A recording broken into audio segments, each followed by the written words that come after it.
हाँ जी, तो नमस्कार भाई सभी को। कैसे हो सारे? उम्मीद करूंगा सब बढ़िया होगे, स्वस्थ होगे, मस्त होगे, अच्छे से चल रही है आप सभी की तैयार।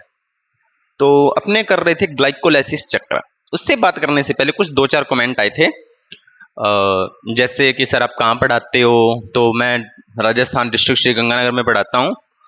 और ये मेरा अभी कोई खुद का कोचिंग सेंटर नहीं है, मैं सिर्फ घर पे वीडियो रिकॉर्डेड करता हूँ। देखते हैं धीरे धीरे आगे इसको बड़ा करेंगे, कोई दिक्कत नहीं है। ठीक है। इंस्टाग्राम पे वीडियो आई थी कि अंग्रेज इतनी अच्छी इंग्लिश हो, सॉरी प्योर हिंदी कैसे बोल लेते हैं। इंस्टाग्राम पर मैंने ये वीडियो अपलोड की थी, तो वहां पर भी अच्छा रिस्पॉन्स आया था अभी वीडियो का। और इसी के साथ साथ कुछ और कमेंट्स भी आए थे कि सर RUHS के दोबारा सिलेबस करवाइए, प्लेलिस्ट। तो मैं कोशिश करूंगा दोबारा करवाने की, लेकिन अभी मैं ये नहीं कहूंगा कि मैं करवा दूंगा। कैसे? क्योंकि ये बड़ी मुश्किल से करवाए जाते हैं, थोड़ा थोड़ा टाइम लगेगा। अभी इस सीरीज को मैं पूरा करूंगा, दोबारा फिर प्रयास करेंगे। तो आपको, मुझे पता है परेशानी हो रही है, वॉइस क्लियर नहीं आ रही, थोड़ा सा आप मेहनत कीजिए, थोड़ी सा क्लासेस को एडजस्ट करके आप देखिए, धीरे धीरे मैं क्वालिटी को सुधार रहा हूं। ठीक है, चलिए। अपना टॉपिक चल रहा था पादपों में श्वसन, तो हमने ग्लाइकोलाइसिस के बारे में पढ़ लिया था। आज हम बात करते हैं किण्वन के बारे में। किसके बारे में? किण्वन के बारे में। इसको फर्मेंटेशन भी बोलते हैं। किण्वन जो होता है वो क्या होता है? अनोक्सी श्वसन में आता है। क्या आता है? अनोक्सी श्वसन। अनोक्सी श्वसन। अनोक्सी श्वसन की अगर बात करें तो मैं ये कह सकता हूं कि ऑक्सीजन की अनुपस्थिति, ऑक्सीजन की अनुपस्थिति में ग्लूकोज का विघटन या अपघटन या ऑक्सीकरण। किण्वन हीस्ट द्वारा, तो इसमें एक जीवाणु होता है हीस्ट, तो याद रखना है किण्वन के लिए कौन सा जीवाणु जिम्मेदार है? हीस्ट होता है। ये आपको पहला तो यही ध्यान रखना है। हीस्ट ग्लूकोज का अनोक्सी यानी कि ऑक्सीजन की अनुपस्थिति में या अनोक्सी परिस्थितियों में अपूर्ण ऑक्सीकरण करता है। क्या करता है? अपूर्ण ऑक्सीकरण, यानी कि पूर्णतः विघटन नहीं होता।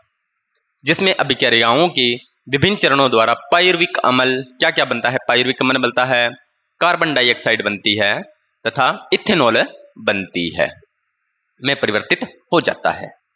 ठीक है। अब देखो एंजाइम पायरुविक अम्ल डीकार्बोक्सिलेक्सेज व अल्कोहल डिहाइड्रोजनेज इस अभिक्रिया को उत्प्रेरित करता है।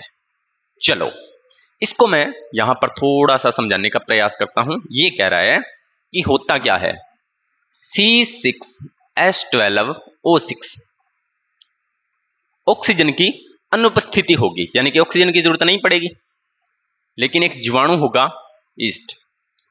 इस जीवाणु द्वारा क्या करवाया जाता है? अपूर्ण ऑक्सीकरण। अपूर्ण ऑक्सीकरण करवाया जाता है। तो बनता क्या है सर? एक तो कहते हैं कि पायरुविक अम्ल बनता है। क्या बनता है? ये देखो पायरुविक अम्ल, पायरुविक अम्ल। और क्या बनता है? और आपका बनता है CO2। और क्या बनता है? और आपका बनता है C2।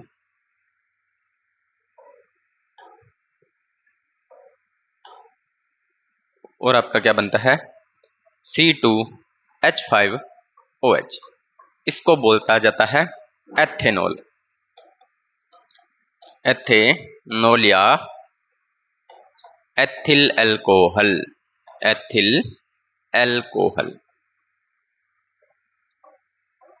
शराब में भी यही अल्कोहल होता है। शराब में यही अल्कोहल होता है। ठीक है। तो शराब बनाने की विधि इसी स्टेप द्वारा होती है।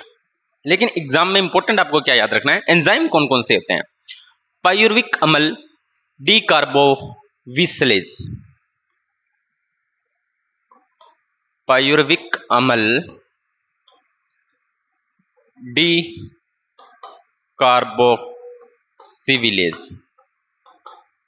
तो ये एंजाइम इस ग्लूकोज से ये एंजाइम क्या बनाता है? पायरुविक अम्ल बनाता है। और दूसरा एंजाइम होता है आपका अल्कोहल डिहाइड्रोजिनेज। अल्कोहल डिहाइड्रोजिनेट। ये दो आपको नाम याद रखने हैं। तो इस प्रकार से यह अभिक्रिया संपन्न होती है। इसमें दूसरे जीव जैसे कुछ बैक्टीरिया पायरुविक अम्ल से लैक्टिक अम्ल का निर्माण करते हैं, कुछ जीव इससे लैक्टिक अम्ल बना लेते हैं। प्राणी की मांसपेशियों में कोशिकाओं में शारीरिक अभ्यास के दौरान जब कोशिकीय सांस के लिए अपर्याप्त ऑक्सीजन रहती होती है तब पायूरिक अम्ल लैक्टिक डिहाइड्रोजनेज द्वारा लैक्टिक अम्ल में अपचयित हो जाता है। अपचयित NADPH में होता है जो पुनः 2 प्रक्रियाओं में NAD में ऑक्सीकृत हो जाता है।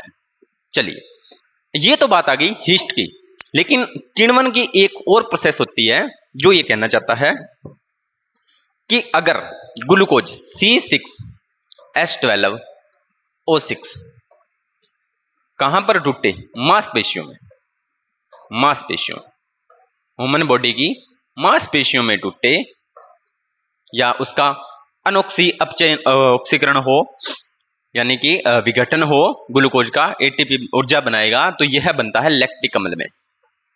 किस में बनता है? लैक्टिक अम्ल में। यह भी आपको समझ में आ गया होगा। इसको मैं रियल लाइफ से कनेक्ट करने का प्रयास करता हूं। जैसे आप सुबह सुबह उठते हो, ध्यान से सुनना मेरी बात। आप सुबह सुबह उठते हो, उठकर बढ़िया चाय पानी पीकर और अपने काम पे जाते हो। जो भी आप काम करते हो, पढ़ाई करते हो या कुछ खेत का वर्क करते हो, जो भी आप घर का काम करते हो, कुछ भी, चाहे महिला या पुरुष है, शाम को आते आते वो थक जाते हैं। शाम को आते आते वो ऐसे थक जाते हैं, ठीक है, अगर बीच में रेस्ट ना मिले तो। अब जैसे मान लीजिए जो स्टडी करने वाले बच्चे होते हैं, उनको एक दिन घर वाले बोल दें कि आज तो आपने मिस्त्री का सागा लागणो है, या उनको बोल दें आज खेत में काम है, तो वो सुबह तो बिल्कुल तरीके से उनको कोई प्रॉब्लम नहीं आएगी। लेकिन जैसे ही आधा दिन बीतेगा तो उनको थकावट महसूस होने लग जाएगी। क्यों? उसका रीजन क्या है? शाम तक वो बेचारे थक जाएंगे। थकने का रीजन क्या होता है कि अब जब सुबह उन्होंने उठे थे तो उनकी बॉडी में प्रॉपर मात्रा में ग्लूकोज से एनर्जी बनी हुई थी, वो सुबह लगे काम। अब काम करने के लिए ऊर्जा चाहिए, तो ऊर्जा का वो उपयोग कर रहे हैं लगातार। अब ऊर्जा हो गई उनकी खत्म, लेकिन शरीर को तो ऊर्जा चाहिए, काम करने के लिए तो ऊर्जा चाहिए। पहले तो ग्लूकोज सांस के द्वारा, ऑक्सीजन के द्वारा ऑक्सी अपचयन करके ऊर्जा प्रॉपर बना रहा होता है, लेकिन अब कम समय में ज्यादा ऊर्जा चाहिए, तो ये ग्लूकोज क्या करता है? ऑक्सीजन के बिना ही मांसपेशियों में टूटने लगता है। ऑक्सीजन के बिना ही मांसपेशियों में टूटने लगता है और लैक्टिक अम्ल बना लेता है, और यह लैक्टिक अम्ल मांसपेशियों में जमा हो जाता है। यह लैक्टिक एसिड मांसपेशियों में जमा हो जाता है, जिससे कि क्या होती है? ऐठन बन जाती है, ऐठन, ठीक है। इससे हमें होती है थकावट, और रेस्ट करने के बाद में ये सही भी हो जाती है भाई, ठीक है। तो इस वजह से थकावट आपको महसूस होती है, और ये पूरी प्रोसेस यहां पर बताने का प्रयास कर रहा है। दोनों लैक्टिक अम्ल तथा अल्कोहल किण्वन में पर्याप्त ऊर्जा मुक्त नहीं होती, यानी कि ऊर्जा पर्याप्त नहीं होती। मैंने आपको पहले बताया था कि जो ऑक्सीडेशन होता है वहां पर ऊर्जा ज्यादा मात्रा में बनती है, लेकिन अनऑक्सीडेशन में ऊर्जा बहुत कम मात्रा में बनती है। ग्लूकोज से 7% से कम ऊर्जा मुक्त होती है। ग्लूकोज से 7% से कम ऊर्जा मुक्त होती है। इसकी संपूर्ण ऊर्जा का उपयोग उच्च बंध ऊर्जा बनाने वाले एटीपी के निर्माण में नहीं होता, यानी कि एटीपी के निर्माण में ऊर्जा नहीं बनती है। यहाँ पर अम्ल व अल्कोहल बनने वाली उत्पाद की प्रक्रिया खतरनाक होती है। ग्लूकोज के एक अणु से किण्वन के बाद अल्कोहल व या लैक्टिक अम्ल के दौरान कितने शुद्ध एटीपी का संश्लेषण होता है, अर्थात ग्लाइकोलिसिस की बात कर रहा है, के दौरान उपयोग में आने वाली एटीपी की संख्या घटाकर गणना करें तो एटीपी का संश्लेषण होता है। जब अल्कोहल की मात्रा 13% या अधिक होती है तो यीस्ट के लिए विषाक्तता मृत्यु का कारण बन सकती है।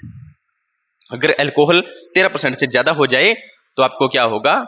जो आपने यीस्ट लिया उसकी मृत्यु का कारण भी बन सकती है। प्राकृतिक किण्वन पेय, यानी कि प्राकृतिक किण्वित पेय, यहाँ पर अल्कोहल की बात कर रहे हैं। में अल्कोहल की अधिकतम सांद्रता कितनी होनी चाहिए? क्या आप सोच सकते हैं कि मादक पेय में अल्कोहल की मात्रा स्थिर अल्कोहल की सांद्रता से अधिक कैसे प्राप्त की जा सकती है? ठीक है, ये उन्होंने बताया है, इसमें कोई खास बात नहीं है। अब आगे चलते हैं। वह क्या प्रक्रिया जिसके द्वारा जीव में ग्लूकोज का पूर्ण ऑक्सीकरण होता है? बताने की जरूरत है या नहीं है? पूर्ण ऑक्सीकरण, तो सर पूर्ण ऑक्सीकरण तो ऑक्सीश्वसन द्वारा ही होगा। सांस लेते हैं और इस दौरान मुक्त ऊर्जा कोशिकीय उपापचय की आवश्यकता बहुत से एटीपी अणुओं का संश्लेषण करती है। यानी कि ऐसी कौन सी विक्रिया है? अनोक्सी में तो हमने किण्वन पढ़ लिया, लैक्टिक एसिड और अल्कोहल का निर्माण तो पढ़ लिया, लेकिन अब बात कर रही है ऑक्सीश्वसन की। किसकी बात कर रहा है? ऑक्सीश्वसन की बात कर रहा है। तो जिसके दौरान अपने को क्या पूर्ण ऑक्सीकरण हो और ज्यादा मात्रा में अपने को क्या हो? एटीपी के रूप में ऊर्जा प्राप्त हो। ज्यादा मात्रा में क्या हो? हमें एटीपी के रूप में ऊर्जा प्राप्त हो।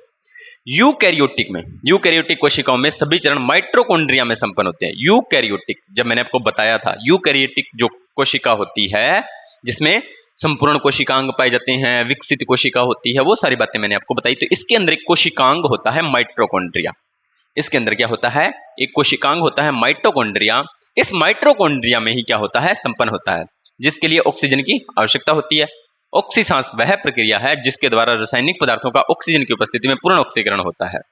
तो ऑक्सीश्वसन वह प्रक्रिया है जिसके द्वारा ऑक्सीजन की उपस्थिति में रासायनिक पदार्थों का पूर्ण रूप से ऑक्सीकरण होता है, यानी कि ज्यादा ऊर्जा का निर्माण होता है। इस दौरान एक तो कार्बन डाइऑक्साइड गैस निकलती है, एक जल बनता है और ऊर्जा बनती है।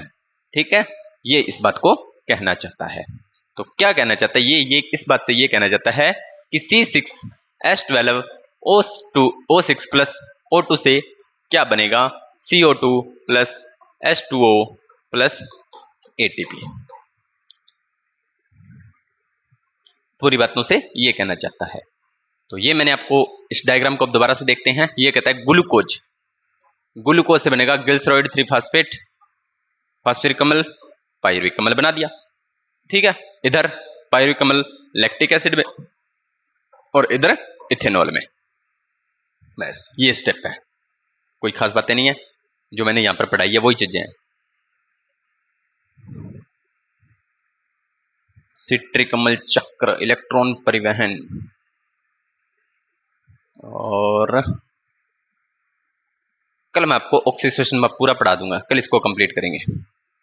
ठीक है, आज ऑक्सीडेशन इतना ही पढ़ेंगे क्योंकि गर्मी बहुत है। ठीक है, तो ज्यादा मुझे भी गर्मी लग रही है, अभी क्या करें। पर चलिए कोई बात नहीं, आप अनऑक्सीडेशन तक पढ़ना, नोट्स तैयार करना इसके, फिर आगे और बातें अपने इस टॉपिक से रिलेटेड करेंगे।